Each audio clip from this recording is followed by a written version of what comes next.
up, guys? I wanted to go over a couple articles. The majority of the population has this idea that the people at the top, their elected leaders, are somehow they're working behind the scenes trying to figure out what's going on with the economy. They're working to go after BP and really hold them accountable, and they're trying their best to somehow fix all these issues. And it's quite amazing to me that people still actually believe that. And I wanted to kind of state that before I go into a couple of these articles. Out of Dateline Zero, the BP investigation's blocked. There's going to be no BP investigation despite the fact they're accused of withholding critical spill data. It's the Democrats and the Republicans who are blocking this investigation. As the writer here says, why don't we just call them the Party instead of the Democrat-Republican Party? They work for the same folks. Big industry, big oil. It's just again, fascinating to me. But they're working for the environment. They're doing all these things for you. The New York Times today is reporting policy options dwindle as economic fears grow. This is just a extremely amusing article.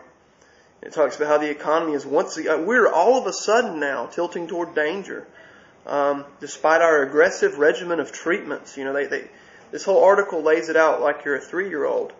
It talks, it compares the economy to a sick patient in an emergency room, and this is pure brainwashing at its finest. It talks about all the horrible economic data, which I thought everything was fine. We were in recovery. And it states, it increasingly seems as if the policymakers attending, like physicians to the American economy, are peering into their medical kits and coming up empty.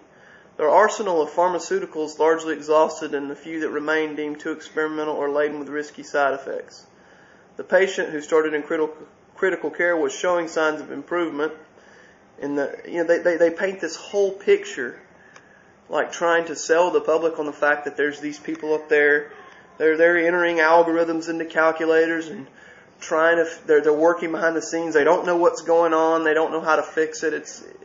It's absolutely ludicrous. As if people couldn't do simple math when they took us off the gold standard, when they knew that the dollar would eventually collapse, or with derivatives or short selling, etc. I mean, it's absolutely ludicrous to indicate to try to actually give the illusion that these folks are just working real hard and they can't figure out what's wrong and they don't know how to fix it. I mean, and all this stuff is unexpected. Every month everything falls unexpectedly, and this is the mind control they use. But you can check out those two articles. This also goes. I wanted to put this up. This is about the Ground Zero Mosque, and really it's a giant globalist propaganda operation. It's a huge psyop, and it breaks down all the money behind the mosque. You go and you look at the CFR connection.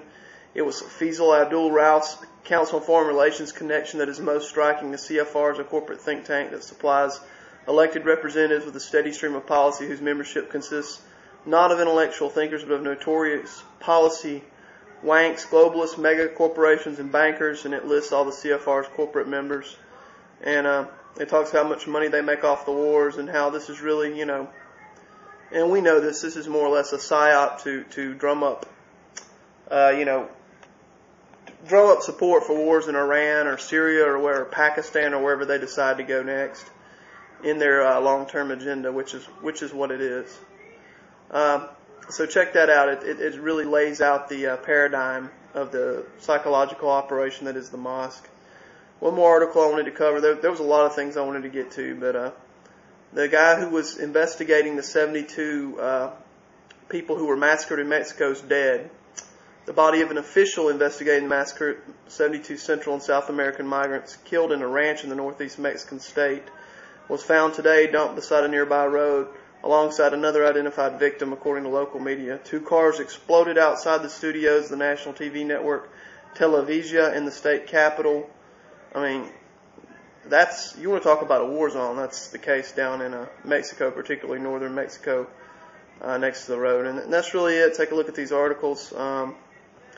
That's about all I got, but just fascinating article out of the New York Times about the economy. They're working so hard and they're trying to figure out what to do. It's a complete joke. But thanks for watching, and we'll see you guys on the radio.